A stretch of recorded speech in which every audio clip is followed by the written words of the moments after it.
When I was 5 years old in Brooklyn, New York, on East 38th Street, my mother did what every other parent did when their kid was 5. She took me to school to register me.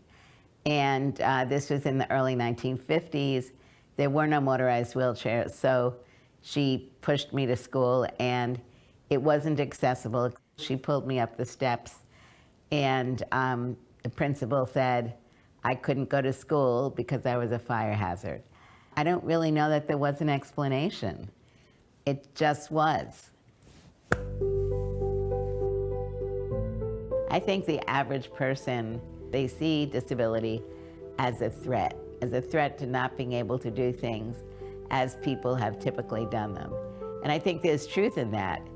But the question is it because one has a disability, or because society itself has constructed itself in such a way because they haven't seen us? Discrimination against disabled people has existed from the beginning of time. And we're in a place right now where, because of other movements, civil rights movement, the women's movement, the Black Lives Matter movement, etc., people are speaking up and out. One of the first pieces of legislation that the disability community really engaged in was getting regulations developed for a provision of law called Section 504. Section 504 says you can't discriminate against someone who has a disability if the entity is receiving money from the federal government. It was the first time that many of these young disabled people felt a part of something and really felt that they were making a difference, not only for their lives, but for the lives of many others.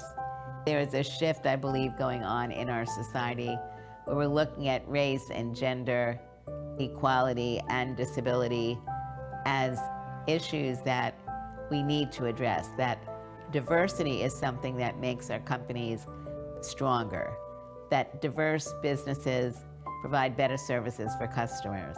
I also am a very big believer that the disability rights community cannot stand on its own.